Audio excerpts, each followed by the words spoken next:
नमस्कार साथियों, आपके अपने YouTube चैनल हिंदी पीडिया में एक और प्रश्नोत्तरी के साथ अभिनंदन। आज की प्रश्नोत्तरी में आधुनिक काल के ऐसे महत्वपूर्ण प्रश्नों को लेकर उपस्थित हों जो परीक्षाओं के लिए महत्वपूर्ण हैं।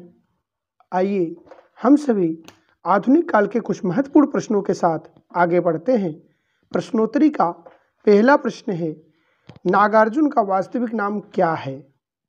प्रताप नारायण, वैद्यनाथ मिश्र, उग्र, मैथिल। इस तरह से नागार्जुन का वास्तविक नाम पूछा गया है, तो नागार्जुन का वास्तविक नाम वैद्यनाथ मिश्र, आपका बी विकल्प सही हो जाएगा। अगले प्रश्न पर चलते हैं। अगला प्रश्न है, नागार्जुन मैथिली में किस नाम से लिखते थे? अब पूछा गया है, नागार्जुन मैथिली में किस नाम से लिखते थे? यात्री, रसा, भारतेंदु, अस्क। तो नागार्जुन जो है मैथिली में यात्री नाम से लिखते थे, मैथिली में यात्री नाम से लिखते थे। इसी तरह से अगले प्रश्न पर चलते हैं। अगला प्रश्न है, नागार्जुन किस धारा के कवि हैं? छायावादी, प्रगतिवादी, प्रयोगवादी, अलंकारवादी। अब यहाँ पूछा गया है नागार्जुन किस धारा के कवि हैं, तो चार धाराएं हैं, छायावादी, प्रगतिवादी, प्रयोगवादी, अलंकारवादी। आप सही विकल्प लगा सकते हैं प्रगतिवादी। नागार्जुन प्रगतिवादी धारा से संबंधित हैं, प्रगतिवादी धारा के कवि हैं। इस तरह से अगले प्रश्न पर चलते हैं। अगला प्रश्न है, नागार्जुन का युगधारा काव्य संकलन किस वर्ष प्रकाशित हुआ? नागार्जुन का युगधारा काव्य संकलन किस वर्ष प्रकाशित हुआ? चार वर्ष दिए गए हैं, 1936 ईस्वी, 1940 ईस्वी, 1952 ईस्वी, 1957 ईस्वी। सही विकल्प है सी, 1952 ईस्वी। तो आपका सही विकल्प हो जाएगा 1952 ईस्वी में नागार्जुन ने युगधारा काव्य संकलन प्रकाशित किया था। इसी तरह से अगले प्रश्न पर चलते हैं। अगला प्रश्न है, नागार्जुन किस सप्तक के कवि हैं? तार सप्तक, प्रथम तार सप्तक, दूसरा तार सप्तक, किसी के नहीं। अब यहाँ जो विकल्प दिए गए हैं ये विकल्प सारगर्भित नहीं है, क्योंकि तार सप्तक को ही प्रथम तार सप्तक कहा जाता है। प्रथम तार सप्तक गलत नाम है, जबकि सही नाम है तार सप्तक। तार सप्तक द्वितीय तार सप्तक, तृतीय तार सप्तक और चतुर्थ तार सप्तक।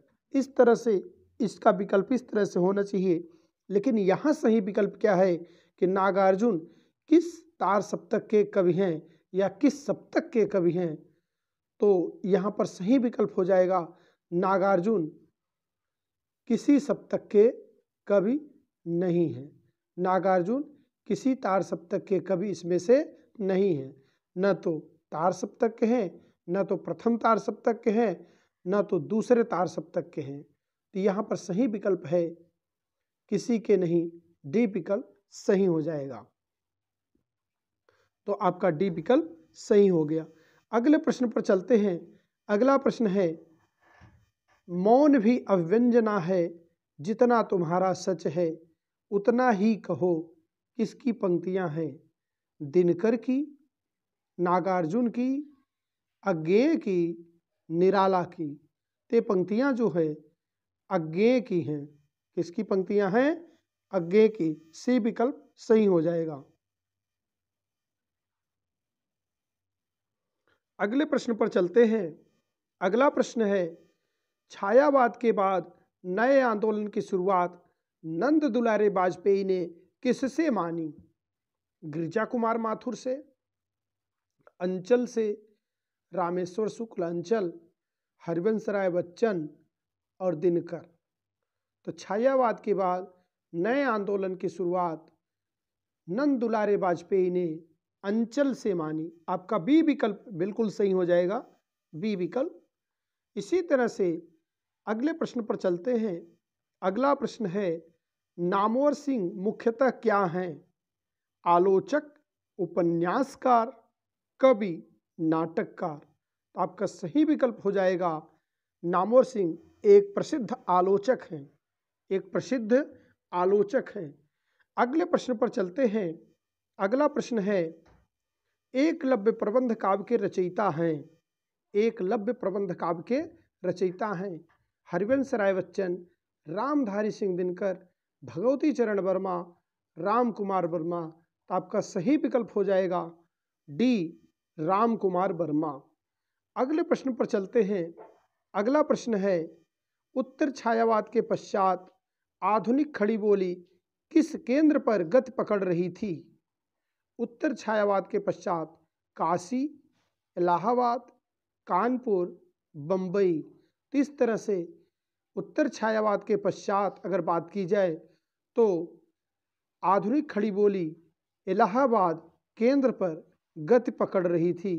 कहाँ पकड़ रही थी? इलाहाबाद केंद्र पर गति पकड़ रही थी। आपका बी विकल्प बिल्कुल सही हो जाएगा। अगले प्रश्न पर चलते हैं। अगला प्रश्न है, उत्तर छायावाद में ब्रजभाषा काव्य का अंतिम दौर किस केंद्र में चल रहा था? उत्तर छायावाद के पश्चात में ब्रजभाषा काव्य का अंतिम दौर किस केंद्र पर चल रहा था? काशी, कलकत्ता, इलाहाबाद, प्रयाग। तो आपका सही विकल्प हो जाएगा काशी। काशी विकल्प बिल्कुल सही हो जाएगा। अगले प्रश्न पर चलते हैं। अगला प्रश्न है, स्वच्छंदतावाद में किस विशेषता की प्रमुखता है? विसंगति बोध, यथार्थोन्मुखता, वैयक्तिकता, अजनबीपन। तो स्वच्छंदतावाद में वैयक्तिकता विशेषता की प्रमुखता है। आपका सी विकल्प सही हो जाएगा, वैयक्तिकता। इसी तरह से अगले प्रश्न पर चलते हैं। अगला प्रश्न है, बच्चन और दिनकर दोनों प्रतिद्वंदी कवि हैं। बच्चन की भाषा दिनकर से जोरदार है। दिनकर के बच्चन से अधिक उन्मादक, सारवान और सामयिक है। दोनों में जो एक दूसरे को ग्रहण कर लेगा हिंदी कविता के वर्तमान और अगले युग का नेता होगा।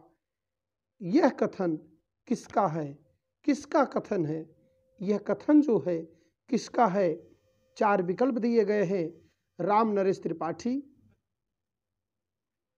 पंत, महादेवी वर्मा, सूर्यकांत त्रिपाठी निराला। तो यहाँ पर 4 विकल्प दिए गए हैं, जिसमें से ए विकल्प आपका बिल्कुल सही हो जाएगा, राम नरेश त्रिपाठी। अगले प्रश्न पर चलते हैं। अगला प्रश्न है, कामाध्यात्म की भावभूमि पर आधारित ग्रंथ है। कामायनी, उर्वशी, एकलव्य, आकाशगंगा। तो कामाध्यात्म की भावभूमि पर आधारित ग्रंथ जो है, सही विकल्प आपका है बी, उर्वशी। सही विकल्प है बी, उर्वशी। अगले प्रश्न पर चलते हैं। अगला प्रश्न है, मिलन यामिनी गीत संग्रह के रचयिता हैं दिनकर, भगवती चरण वर्मा, बच्चन, अंचल। तो ये मिलन यामिनी गीत संग्रह के रचयिता हैं हरिवंश राय बच्चन। तो आपका सी विकल्प बिल्कुल सही हो जाएगा। अगले प्रश्न पर चलते हैं। अगला प्रश्न है, अंचल किस साहित्यकार का नाम है? भगवती चरण वर्मा, नरेंद्र शर्मा, रामधारी सिंह, रामेश्वर शुक्ल। तो अंचल जो है रामेश्वर शुक्ल का नाम है। विकल्प डी आपका बिल्कुल सही हो जाएगा। अगले प्रश्न पर चलते हैं। दिनकर किस साहित्यकार का नाम है? दिनकर रामचंद्र शुक्ल, राम कुमार वर्मा, रामधारी सिंह, नरेंद्र शर्मा। तो आपका सही विकल्प हो जाएगा, रामधारी सिंह का नाम दिनकर है। रामधारी सिंह का नाम दिनकर है। अगले प्रश्न पर चलते हैं। अगला प्रश्न है, परिरंभ कुंभ की मदिरा, निःश्वास मलय के झोंके, यह पंक्ति किसकी है? जयशंकर प्रसाद की, सुमित्रा नंदन पंत की, राम कुमार वर्मा की, महादेवी वर्मा की। तो परिरंभ जब बात की जाए कुंभ की मदिरा, तो यह जयशंकर प्रसाद की रचना है। आपका ए विकल्प बिल्कुल सही हो जाएगा, जयशंकर प्रसाद की रचना है। अगले प्रश्न पर चलते हैं। अगला प्रश्न है,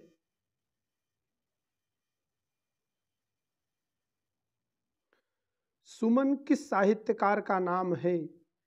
नरेंद्र शर्मा, शिवमंगल सिंह, रामेश्वर शुक्ल, प्रेमचंद। आपका सही विकल्प है बी, शिवमंगल सिंह सुमन। इसी तरह से अगले प्रश्न पर चलते हैं। अगला प्रश्न है, पर एक तत्व है बीज रूप स्थित मन साहस में, स्वतंत्रता में नूतन सर्जन में, किस कृत्य से ली गई है?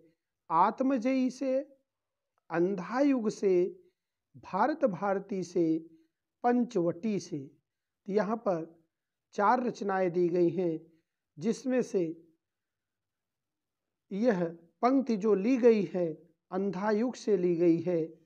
आपका बी विकल्प बिल्कुल सही हो जाएगा। पर एक तत्व है बीज रूप स्थित मन साहस में, स्वतंत्रता में नूतन सर्जन में, किस कृत्य से ली गई है? अंधायुग से यह पंक्ति ली गई है। अगले प्रश्न पर चलते हैं। अगला प्रश्न है, तार सप्तक के संपादक व आयोजक थे दिनकर, नागार्जुन, हरिवंश राय बच्चन, अज्ञे। तो आपका डी विकल्प बिल्कुल सही हो जाएगा। सच्चिदानंद, हीरानंद, वात्स्यायन अज्ञेय जी जो तार सप्तक के संपादक व आयोजक थे। इसी तरह से अगले प्रश्न पर चलते हैं।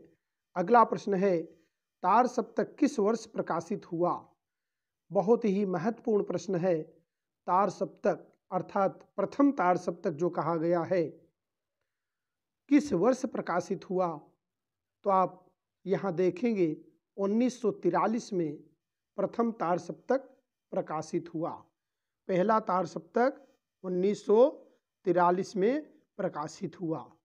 दूसरा तार सप्तक 1951 में, अगर दूसरे की बात करें 1951 में प्रकाशित हुआ। और तीसरा तार सप्तक 1959 में प्रकाशित हुआ। 1959 में तीसरा सप्तक प्रकाशित हुआ। और चौथा सप्तक जो है 1979 में, यहाँ पे सही विकल्प नहीं दिया गया है। 1979 में चौथा तार सप्तक प्रकाशित हुआ। तो आपको चारों तार सप्तक हमेशा याद रखने हैं। एक प्रश्न पूछा ही जाता है, आप सदैव एक प्रश्न कर पाएंगे यदि तार सप्तक की चारों वर्षों को याद रखते हैं। तो आपका यहाँ प्रश्न है, तार सप्तक किस वर्ष प्रकाशित हुआ? आपका सही विकल्प हो जाएगा तार सप्तक 1943 ईस्वी में प्रकाशित हुआ। अगले प्रश्न पर चलते हैं। अगला प्रश्न है, प्रयोग का कोई वाद नहीं है, प्रयोग अपने आप में इष्ट नहीं है, वह साधन है और दोहरा साधन है। किसका कथन है? नरेश मेहता का, नागार्जुन का, अज्ञेय का, रामविलास शर्मा का। तो यह कथन जो है सच्चिदानंद, हीरानंद, वात्स्यायन अज्ञेय का है। इसी तरह से अगले प्रश्न पर चलते हैं। अगला प्रश्न है, राहों के अन्वेषी किन कवियों को कहा जाता है? तो राहों के अन्वेषी दूसरा सप्तक के कवियों को, तीसरा सप्तक के कवियों को, चौथा सप्तक के कवियों को या तार सप्तक के कवियों को कहा जाता है। तो आपका सही विकल्प हो जाएगा, मोस्ट इम्पॉर्टेंट है, कई बार परीक्षाओं में पूछा गया है। यह तार सप्तक जो है राहों के अन्वेषी, तार सप्तक के कवियों को राहों के अन्वेषी कहा गया है। अगले प्रश्न पर चलते हैं। अगला प्रश्न है, अज्ञेय किस सप्तक के कवि थे? तार सप्तक, दूसरा सप्तक, तीसरा सप्तक, चौथा सप्तक। तो सच्चिदानंद, हीरानंद, वात्स्यायन अज्ञेय तार सप्तक के कवि थे। तार सप्तक के लिए एक कूट बनाया गया है, कूट सूत्र है राम प्रभा अग्नि, राम प्रभा अग्नि। तो इस तरह से आप याद रखेंगे तो प्रत्येक अक्षर कवि के पहले अक्षर से लिया गया है। तो इस तरह से आप एक कूट बना सकते हैं बहुत सरल तरीके से और याद भी रख सकते हैं। अगले प्रश्न पर चलते हैं। अगला प्रश्न है, द्वितीय सप्तक किस वर्ष प्रकाशित हुआ? अभी बताया गया था कि प्रथम सप्तक 1943 में और द्वितीय सप्तक 1951 ईस्वी में। तो आपका सही विकल्प यहाँ हो जाएगा 1951 में द्वितीय सप्तक, और 1970 और 75 दोनों तारीख जो दी गई हैं ये सही नहीं है। तो आपका बी विकल्प यहाँ बिल्कुल सही हो गया है। अगले प्रश्न पर चलते हैं। अगला प्रश्न है, अज्ञे ने किस तार सप्तक की भूमिका में प्रयोग शब्द को स्पष्ट किया? अज्ञे ने किस तार सप्तक की भूमिका में प्रयोग शब्द को स्पष्ट किया है? अज्ञे ने तार सप्तक, दूसरा सप्तक, तीसरा सप्तक, चौथा सप्तक। तो सही विकल्प होगा दूसरे सप्तक की भूमिका में प्रयोग शब्द को स्पष्ट किया है। तो आपका बी विकल्प बिल्कुल सही हो जाएगा। अगले प्रश्न पर चलते हैं। अगला प्रश्न है, तृतीय सप्तक किस वर्ष प्रकाशित हुआ? 1959 में, 1951 में, 1936 में, 1968 में। अब यहाँ तृतीय सप्तक किस वर्ष प्रकाशित हुआ? तो पहला सप्तक 1943 में था, दूसरा सप्तक 1951 में था और तीसरा सप्तक 1959 में था। तो आपका ए विकल्प बिल्कुल सही हो जाएगा 1959। इसके बाद चौथा सप्तक जो है 1979 में प्रकाशित हुआ था। 1979 1979 में प्रकाशित हुआ था। इसी तरह से आपका ए विकल्प सही हो गया। अगले प्रश्न पर चलते हैं। अगला प्रश्न है, मुक्तिबोध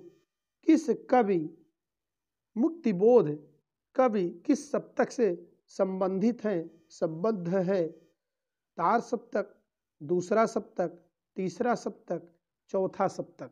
अब यहाँ जो मुक्तिबोध का नाम लिया जा रहा है कि मुक्तिबोध का संबंध किस सप्तक के कवियों से है, मुक्तिबोध का संबंध किस सप्तक के कवियों से है, यह ध्यान देना है। तो ध्यान से जब आप पढ़ेंगे आप पाएंगे कि मुक्तिबोध का संबंध तार सप्तक के कवियों से है, तार सप्तक के रूप में है। तो आपका ए विकल्प बिल्कुल सही हो जाएगा। अगले प्रश्न पर चलते हैं। अगला प्रश्न है, शकुंतला माथुर किस सप्तक से संबंधित हैं? तार सप्तक से, तीसरा सप्तक से, दूसरा सप्तक से, चौथा सप्तक से। तो शकुंतला माथुर किस सप्तक से संबंधित हैं? तो शकुंतला माथुर धनबसर हसदी, धनबसर हसदी शकुंतला माथुर दूसरे सप्तक से संबंधित हैं। शकुंतला माथुर दूसरे सप्तक, अर्थात यहाँ पर आपका सी विकल्प बिल्कुल सही हो जाएगा। अगले प्रश्न पर चलते हैं। अगला प्रश्न है, भारत भूषण अग्रवाल किस सप्तक से संबंधित हैं? दूसरा सप्तक से, तीसरा सप्तक से, चौथा सप्तक से, तार सप्तक से। तो तार सप्तक का सूत्र, कूट सूत्र आपने सुना था, राम प्रभा। तो भारत भूषण अग्रवाल पूछा गया है प्रभा। तो भारत भूषण अग्रवाल तार सप्तक से संबंधित कवि हैं, तार सप्तक से संबंधित कवि हैं। आपका डी विकल्प बिल्कुल सही हो जाएगा। तो तार सप्तक आप अपना उत्तर सही कर सकते हैं। आज का वीडियो आपको कैसा लगा? वीडियो अच्छा लगा है तो चैनल को सब्सक्राइब करें, अधिक से अधिक लोगों तक वीडियो को शेयर करें, वीडियो को लाइक करें। आज के लिए इतना ही। धन्यवाद।